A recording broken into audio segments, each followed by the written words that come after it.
மனிதன் பதிப்பகத்தின் பதிப்பக ஆசிரியர் அறிவொளி அவர்களோட நினைவேந்தல் நிகழ்வு.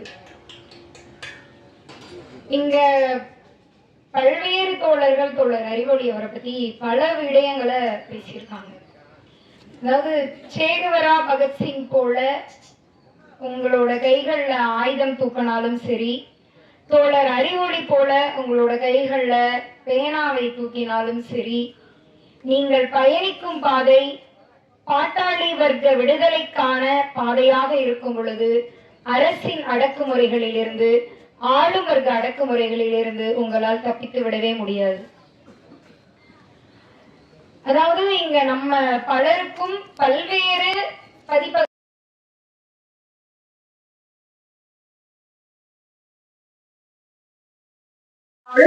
இலக்கிய வழியில் அல்லது இலக்கிய வழியில் மக்களுக்கான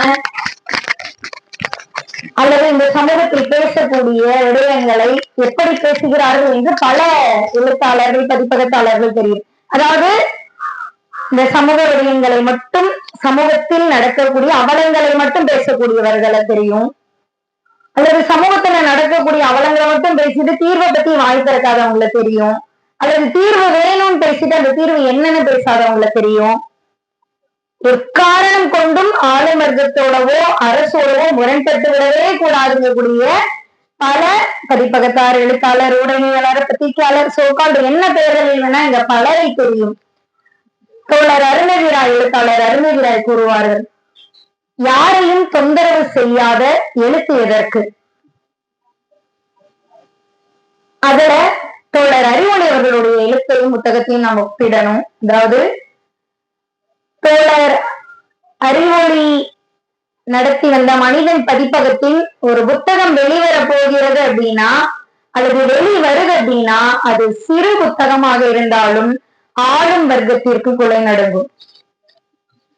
ஏன்னா அந்த புத்தகத்தின் ஒவ்வொரு வரிகளும், ஒவ்வொரு வார்த்தைகளும் இந்த ஆளும் வர்க்கத்தின், முதலாளித்துவத்தின், ஏகாதிபத்தியத்தின் முகத்திரையை கிழித்து தூக்கி மக்கள் மத்தியில போடுறதா இருக்கும்.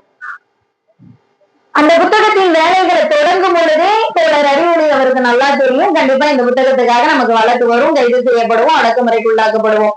தோழர் தயாநிதி அவர் பேசும் பொழுது சொன்னாரு, ஆமா நான் ஒரு புக்கு போட்டேன், கேஸ் போட்டாங்க, ஜெயிலுக்கு போனேன், வந்தேன். அப்படிதான் அறிவொளி தோழரோட வாழ்க்கையே இருந்தது. இந்த புத்தகம் வெளிவந்தால் என் மீது வழக்கு வரும், நான் சிறைக்கு செல்வேன் அப்படின்றது தெரிஞ்சுதான் அவர் புத்தகத்தையே கொண்டு வந்துகிட்டு இருப்பாரு. அவர் மீதான வழக்குகள் எல்லாமே ஒரு புத்தகத்தை போட்டதுக்கா, இந்த கருத்துரிமை ஆர்டிகல் 19, இந்த இந்திய அரசியல் அமைப்பு சட்டத்தின் அடிப்படை உரிமை அப்படின்லாம் நம்ம பேசலாம். ஆனா நடைமுறையில புத்தகங்கள் போட்டதற்காக மட்டுமே அவர் கைது செய்யப்பட்டாரான்னு கேட்டீங்கன்னா இல்ல. அந்த புத்தகம் ஆளும் வர்க்கத்திற்கு எதிரான பாட்டாளி வர்க்கத்தின் அரசியலை உயர்த்தி பிடிப்பதாக இருந்தது. இன்னும் வெளிப்படையா சொல்லணும் அப்படின்னா, இந்த அரசின் அடக்குமுறையோ, கைதுகளோ, வழக்குகளோ, சிறையோ எதுவுமே தோழர் அறிவொளி அவரை அசைச்சே பார்க்க முடியல. அவருடைய மன உறுதிய, அதோட மன உறுதியின் கணுக்களை கூட அசைக்க முடியல அப்படின்றதுக்கு காரணம் என்ன அப்படின்னா, தோழர் அறிவொளி அவர் கைகளில் இருந்த பேனாவின் மை மார்க்சிய லெனினிய மாவோவிய தத்துவங்களால் எழுதப்பட்டது. அதாவது நான் ஒரு விஷயத்துக்கு நேரம் போயிருக்கனால சில விஷயங்களை மட்டும் குறிப்பிட்டு சொல்லிட்டு ஒரு உரையை முடிக்கணும்னு நினைக்கிறேன். தோழர் அறிவொளி அவரோட இறப்புக்கு நாங்க வரும் பொழுது இங்க இப்போ இந்த அண்ணாமலை நகர் காவல் நிலையத்துல இப்போ இன்ஸ்பெக்டரா ஆய்வாளரா இருக்கக்கூடிய அம்பேத்கர், எல்லாருக்கும் தெரியும் அம்பேத்கர், அவர் வேன் அங்க நிறுத்திட்டு கூடவே 2-3 காவலர்களை கூட்டிக்கிட்டு யூனிஃபார்மோட வர்றாரு. ஆப்போசிட்ல நான் வரேன். வந்து பார்த்தோன்னே எப்படி இருக்கீங்க, நல்லா இருக்கீங்களா மேடம், உங்க அப்பா பார்த்தது. ஏன்னா நான் இங்க அண்ணாமலை பல்கலைக்கழகத்துல படிக்கும் பொழுது அம்பேத்கர் உளவுத்துறை எங்களுக்காக போட்ட ஸ்பெஷல் பிரான்ச் உளவுத்துறையில வேலை பார்த்த உளவாளி அவர் பேசுறாரு. நீங்க என்ன இங்க சாவு வீட்டுக்கு என்ன நீங்க வந்திருக்கீங்கன்னா உடனே சொல்றாரு, இல்ல நாங்களாம் வரக்கூடாது, எனக்கு அறிவொளி ரொம்ப நல்ல பழக்கம், எனக்கு கடைசி காலத்துல எனக்கு போன் பண்ணிலாம் கூட நிதி கேட்டாரு, பணம் கேட்டாரு, இப்படியெல்லாம் அன்னைக்கு பேசுறாரு. உண்மையா அன்னைக்கு இருந்த மனநிலையில எனக்கு எதுவும் அப்படியா அப்படின்றதோட விட்டுட்டு, ஆனா இப்ப அதை பத்தி பேசணும். ஏன்னா இப்படிப்பட்டவங்களோட முகத்திரையை கிழிக்கணும்ல, அவர்களை அம்பலப்படுத்த வேண்டிய தேவை இருக்கு. எப்படியெல்லாம் கேடுகட்டவர்களாக காவல்துறையும் உளவுத்துறையும் இருக்கிறாங்க, ஒரு தோழரை மீதான அவதூற செத்ததுக்கு அப்புறம் கூட பரவிட்டு இருக்காங்க. அப்படி வாழ்ந்திருக்கணும்னு நினைச்சிருந்தா அறிவொளி தோழர் எப்படியோ வந்திருப்பாரு. அதாவது என்னன்னா, ஒரு நாள் வந்து நேரடியா தோழரோட வீட்டுக்கு வந்து அம்பேத்கர் வந்திருக்காரு. வந்த உடனே மனிதன் பதிப்பத்தோட புத்தகங்களை ஒரு 5-6 புத்தகங்கள் இருந்ததெல்லாம் எடுத்துக்கிட்டு அந்த புத்தகத்துக்கு நான் பணம் கொடுக்குறேன் அப்படின்னு சொல்லி புத்தகங்களுக்கு பணம் கொடுக்குற பொழுது, உங்களுக்கு பணம் ஏதாவது தேவைப்பட்டா நான் கொடுக்குறேன், நீங்க கேளுங்கன்னு கேட்டிருக்கு. அப்போ நம்ம அறிவொளி தோழர் எப்படி பேசுவாருன்னு பழகின எல்லாருக்கும் தெரியும். அப்ப என்ன பதில் சொல்லியிருக்காருன்னா, தேடி சோறுநிதம் தின்று பல சின்னஞ்சிறு கதைகள் பேசி மனமாடி துன்பமுறை உழன்று பிறர் வாட பல செயல்கள் செய்து நகையூடி கலப்பருவம் எய்தி கொடுங்கோற்று கிரையென பின் மாயும் பல வேடிக்கை மனிதரை போல் வீழ்வேன் என்று நினைத்தாயோன காரி. இதுதான் அவர் பதில் சொல்லியிருக்காரு. அதாவது என்னன்னா, நீ எவ்வளவு பெரியவனா ஆனா இது போடா டீல் வெஸ்ட்ல டீல் பண்ணியிருக்காரு.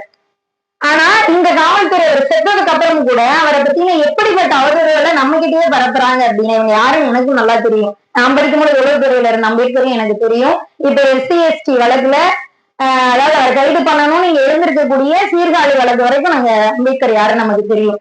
ஆக இப்படிப்பட்ட ஒரு காவல்துறை, உளவுத்துறை, அரசு அவதூறுகளை பரப்ப, அடக்குமுறைகளை பரப்ப, அவர் மீதான வழக்குகளை, சிறைகளை எல்லா விதத்திலையும் முயன்றும் இறுதி வரை நான் முன்பு கூறியதை போல தோழர் அறிவொளி அவரின் கொள்கையின் கணுக்களை கூட இந்த அரசால் நகர்த்திவிட முடியவில்லை, அசைத்து விட முடியவில்லை. இறுதி வரை தன்னுடைய கொள்கைக்காக மிக உயரிய ஒரு வாழ்வை, மிக எளிமையான ஒரு வாழ்வை வாழ்ந்து பல்வேறு தோழர்களுக்கும் அவரிடமிருந்து கற்றுக்கொள்ளக்கூடிய பல்வேறு விடயங்களை நமக்கு முன்னாடி வந்து அவரு சொல்லிட்டு இருக்காரு. இங்க ஒரு சில விஷயம் சொல்லணும். என்னன்னா, தோழர்களா நான் சொன்ன மாதிரி கம்யூனிஸ்டுகளை பார்த்தாவே வந்து வெளிச்சவாங்கன்னு நினைக்கிறாங்க. பொதுவாக கம்யூனிஸ்ட் தோழர்கள் எல்லாம் முழுநேர ஊழியர்கள் எல்லாம் பார்த்தா எப்படி இருப்பாங்கன்னா, உழைக்க தெரியாதவங்க, வாழ தெரியாதவங்க, இப்படிதான் வந்து பல பட்டங்கள் இங்க வந்து பலரால் கொடுக்கப்பட்டிருக்கு.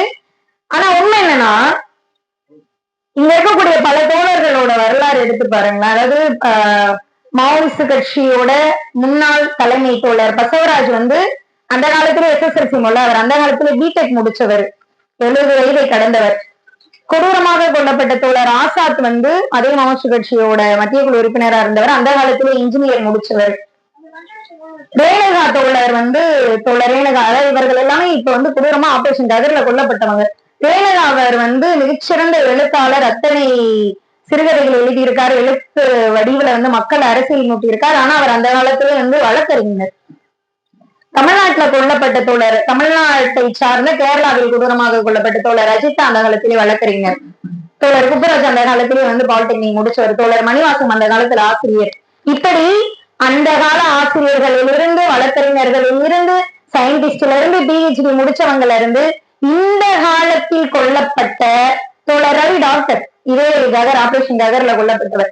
இந்த காலத்தில் கொல்லப்பட்டால் இந்த காலத்தில் முழுநேர ஊழியர்களாக கம்யூனிஸ்ட் கட்சியில் பயணிக்கக்கூடிய பல வழக்கறிஞர்கள் இருக்காங்க, பல மருத்துவர்கள் இருக்கிறாங்க, ஆசிரியர்கள் இருக்கிறாங்க, பேராசிரியர்கள் இருக்கிறாங்க. ஆனால் இவர்கள் எல்லாருமே இந்த சமூகம் நினைத்தபடி ஒரு உயர்தட்டு, உயர்வர்க்க ஒரு வாழ்க்கையில சொகுசான வாழ்க்கைய வாழ முடிஞ்சு வாழாம தூக்கி எறிந்ததற்கு காரணம் என்ன நினைக்கிறீங்க? எங்களுக்கு கிடைத்த அந்த கல்வி ஏன் என் பக்கத்துல இருந்த இன்னொருத்தனுக்கு கிடைக்கல? எனக்கு கிடைச்ச ஒரு இடம் ஏன் இன்னொருத்தருக்கு கிடைக்கல? எனக்கு கிடைச்ச வாய்ப்புகள் ஏன் இன்னொருத்தருக்கு கிடைக்கல? ஏன் என் கண்ணு முன்னாடி என் மக்கள் பசி பட்டினியில சாகுறாங்க? ஏன் இன்னைக்கு சாதிய கொடூரங்கள்ல ஆணவ படுகொலையில இருந்து, கோயிலுக்குள்ள நுழைஞ்ச சிறுவர்களை கொடூரமா அடிச்சு கொள்றதுல இருந்து, இன்னைக்கு தொடர்ச்சியா நடந்துட்டு இருக்கக்கூடிய தூத்துக்குடி மாணவி, 12வது மாணவி வந்து பாலியல் வன்புணர்வுக்கு உட்படுத்தப்பட்டு கொல்லப்பட்டிருக்கான்ற செய்தியில இருந்து தினம் தினம் தினம் தினம் என் மக்கள் மீது ஏன் இத்தனை அடக்குமுறைகள்? வர்க்க ரீதியில, சாதி ரீதியில, மத ரீதியில, பாலின அடிப்படையில இத்தனை அடக்குமுறைகள். இன ரீதியில பழங்குடி மக்கள் வந்து பழங்குடிகள் காடுகளை காப்பார்கள் என்ற ஒற்றை காரணத்தினால அத்தனை வன்புணர்களும், அத்தனை பச்சை படுகொலைகளும் தண்டகாரத்துல இத்தனையும் நடக்கும் பொழுது ஏன் நடக்குது? இவர்கள் இத்தனை கொடூரங்களை அனுபவிக்கும் பொழுது நான் மட்டும் அப்படி ஒரு சொகுசான வாழ்க்கையில ஒரு இன்ஜினியராவோ டாக்டராவோ அவங்களா இருந்திருந்தா ஹைகோர்ட்ல சுப்ரீம் கோர்ட் ஜட்ஜா வரைக்கும் போயிருக்க முடியும். அத்தனை சயின்டிஸ்ட் இருக்காங்க, அத்தனை பிஹெச்டி படிச்சவங்க இங்க இருக்காங்க, டாக்டரேட் பட்டம் வாங்கி பட்டவங்களாம் தூக்கி குப்பையில போட்டு வேலை பார்த்தவங்க வேலை பார்த்துக்கிட்டு இருக்கிறவங்க இருக்கிறாங்க, அத்தனை மாணவர்கள் இருக்காங்க. இன்னைக்கு இந்தியா கேட்ல ஹிட்மாவோட போட்டோ எடுத்துக்கிட்டு போய் ஹிட்மா ஒரு சூழலியல் போராளி நின்றுகிட்டு இருக்கக்கூடிய ஜேஎன்யூ பல்கலைக்கழக மாணவர்கள், டெல்லி யூனிவர்சிட்டி மாணவர்கள் அத்தனை பேரும் இங்க இருக்காங்க. ஏன்னா இத்தனை கொடூரங்கள் என் மக்களுக்கு நடக்கும் பொழுது அந்த கொடூரங்களுக்கான நீதியை தேடி அவர்கள் ஓடினார்கள். அந்த நீதி என்பது மார்க்சிய மாவோயிச பாதை என்று அவர்கள் நினைத்தார்கள். அதில் அவர்கள் மிக உறுதியாக இருந்தார்கள். அந்த உறுதி இந்த மக்களின் விடுதலையை கொடுப்பதற்கு ஒரே வழி புரட்சி மட்டுமே என்று மிக உறுதியாக அவர்கள் நம்பினார்கள். இதற்காக அவர்கள் தியாகம் செய்தது அவர்களுடைய இளமையை, நீங்கள் எல்லாம் அனைவரும் கூறக்கூடிய சோக்கால் சொகுசான வாழ்வை, அவர்களின் காதலை, அவர்களின் குடும்பத்தை, அவர்களின் குழந்தையை அத்தனையும் தூக்கி எறிந்தவர்கள் இறுதியாக அவர்கள் இன்னுயிரையும் இருந்தார்கள். ஆனா அத்தனையும் பண்ணி இன்னைக்கு என்ன பிரயோஜனம் அப்படின்னு சில கேள்விகள் இன்னைக்கு நடந்துட்டு இருக்கக்கூடிய அடக்குமுறைகள்ல இருந்து வருது. அது சில விஷயங்களோட நான் சொல்லணும்னு நினைக்கிறேன். அதாவது எந்த ஒரு புரட்சிகர கட்சியும் ரஷ்ய புரட்சியில இருந்து சீன புரட்சியில இருந்து எந்த புரட்சி எடுத்துக்கிட்டாலும் துரோகத்தின் மூலமாக பல்வேறு அடக்குமுறைகளுக்கு உள்ளாக்கப்பட்டிருக்கிறது, இன்னல்களுக்கு உள்ளாக்கப்பட்டிருக்கிறது. ஆனால் அந்த துரோகத்தின் மூலமாக அந்த பாதை அழிந்து விடல, அந்த புரட்சி அழிஞ்செல்லாம் போல. இன்னைக்கு நடந்துட்டு இருக்கிறது ஒரு பச்சை துரோகம்ன்ற ஒற்றை காரணத்துல இருந்து, இன்னைக்கு இத்தனை கொடூரமான அடக்குமுறைகள் இருக்குன்ற ஒற்றை காரணத்துல இருந்து அத்தனை அவதூறுகள் தூக்கி வீசிக்கிட்டு இருக்காங்க. எல்லாருக்கையுமே இன்னைக்கு ஸ்மார்ட் போன் இருக்கு. அதாவது பூம்கல் அப்படின்னு சொல்லி ஒரு நிகழ்வு இருக்கு தண்டகாரண்ய பகுதியில, அதாவது பழங்குடி மக்கள் பகுதியில பூம்கல் நிகழ்வுன்றது லட்சக்கணக்கான பழங்குடி மக்கள் கூடி இருக்கக்கூடிய பழங்குடிகளோட ஒரு நிகழ்வு. அந்த நிகழ்வு இப்ப இந்த மாதம் நடந்திருக்கு. போன வாரம் லட்சக்கணக்கான தண்டகாரண்ய பழங்குடிகள் கலந்திருக்காங்க சத்தீஸ்கர்ல. அந்த நிகழ்வுல போடப்பட்ட ஒரு பாடல், ஏற்றி போடப்பட்ட பாடல் வந்து ஹிட்மான ஒரு பாடல். நீங்க எடுத்து போட்டு பாருங்க, இன்னைக்கு வரும் வைரல் ஹிட்மா சாங்னு போட்டு பாருங்க. ஒட்டுமொத்த இந்தியாவில ட்ரெண்டிங்ல இருக்கு அந்த பாட்டு. தமிழ்நாட்டுல நீங்க பல பேருக்கு அது தெரியல. இன்னைக்கு அவ்வளவு ரீல்ஸ் போடக்கூடிய இளைஞர்கள் ஆயிரக்கணக்கான ரீல்ஸ் ஹிட்மா பாடல போட்டிருக்காங்க. அதன் வரிகள் என்ன தெரியுமா? காடு எங்களின் இதயம், ஹிட்மா எங்களின் கதாநாயகர், காடுகளையும் மலைகளையும் காக்க பழங்குடியின தலைவர் எங்கள் ஹிட்மா, நாங்கள் ஹிட்மாவின் வழியில் நடப்போம். நீங்கள் ஒரு ஹிட்மாவை கொன்றீர்கள், ஆனால் இங்கு இருக்கக்கூடிய பூக்களிலும் செடிகளிலும் மலர்களிலும் ஹிட்மா வாழ்ந்து கொண்டிருக்கிறார். ஒரு ஹிட்மாவை கொன்றீர்கள், நாங்கள் ஒவ்வொருவருமே ஹிட்மா, இது எங்களுடைய காடு. இதுதான் அந்த பாடலுடைய வரி. அந்த வரிகள் இன்னைக்கு மிகப்பெரிய விவாதத்தை ஏற்படுத்தியிருக்கு. முகநாள் முதற்கொண்டு சமூக வலைதளங்கள். நீங்க வட இந்தியா வடக்கன் பேசுறோம். அந்த வட இந்தியா வடக்கன் தான் இன்னைக்கு அவ்வளவு பெரிய விவாதத்தை வெளிப்படையா நடத்திக்கிட்டு இருக்காங்க. மாவோயிஸ்ட் நக்சலைட்ன்ற வார்த்தையை சொன்னாவே பயந்து நடுங்கணும் அப்படின்னு ஒரு அடக்குமுறையை இந்த அரசு வந்து இத்தனை வருஷமா ஏறிக்கிட்டு இருந்தது. ஆனால் இன்னைக்கு சும்மா போட்டு பாருங்க, சும்மா ஹிட்மா வைரல் சாங்னு போட்டு பாருங்க, அத்தனை பின்னூட்டங்கள், அத்தனை பேரும் ஆயிரக்கணக்கான இளைஞர்கள், லட்சக்கணக்கான இளைஞர்கள் வெளிப்படையா போட்டுக்கிட்டு இருக்காங்க. யாரா இங்க வந்து தீவிரவாதி, பயங்கரவாதி? காட்டையும் மலையும் அதானிக்கும் அம்பானிக்கும் நீ கொடுக்கறதுக்கு ஆபரேஷன் கதற நடத்துற, அதை எதிர்த்து தான் இன மக்களுக்காக உயிரை கொடுத்த ஹிட்மாவும் ராஜாவும் எங்களுடைய கதாநாயகர்கள், நாங்கள் அவர்களை உயர்த்தி பிடிப்போம், நீ பண்ணதை பண்ணிக்கணும் வெளிப்படையா பேசிக்கிட்டு இருக்காங்க. மார்ச் 31 டெட்லைன் யாருக்கானது? தோழர் பகத்சிங் பாராளுமன்றத்தின் மேல குண்டு போடும்போது மிக தெளிவா சொன்னாரு, இந்த வேலையை நான் தான் பண்ணணும். ஏன்னா நிச்சயமான குண்டு போடும்போது என்ன அவங்க கொள்ளுவாங்கன்னு எனக்கு தெரியும். ஆனா அந்த இடைப்பட்ட காலத்துல இந்த இந்திய மக்களின் இன உணர்வுன்னா விடுதலை உணர்வை தட்டி எழுப்பணும். அது ஒரு பிரச்சாரமா இருக்கணும். அரசியல் பிரச்சாரத்துக்காக நான் குண்டு போட்டேன்னு சொல்லிதான் பகத்சிங் போட்டாரு. உண்மையில் தன் உயிரை கொடுத்து இந்திய மக்களின் விடுதலை உணர்வை தட்டி எழுப்பினார். அதற்கு சற்றும் குறைவில்லாமல் என்னுடைய காட்டை காக்க நான் புறப்பட்டேன் என்ற ஹிட்மா தன்னுடைய மிகச்சிறந்த வீரஞ்செறிந்த வாழ்க்கையின் மூலமாக லட்சோப லட்ச இளைஞர்களை, அந்த பழங்குடி இளைஞர்களை தண்டகாரண்ய பகுதியில் கட்டி எழுப்பியிருக்காரு. அவருடைய வாழ்க்கை மிக முழுமையானதாக இருக்கு. இங்கு எத்தனை அடக்குமுறைகள் வந்தாலும், எத்தனை ஏகாதிபத்தியங்கள் வந்தாலும், இந்த இளைஞர்கள், இந்த மக்கள், இந்த பெண்களின் இன உணர்வை தட்டி எழுப்பி வர்க்க உணர்வை தட்டி எழுப்புவார்கள்.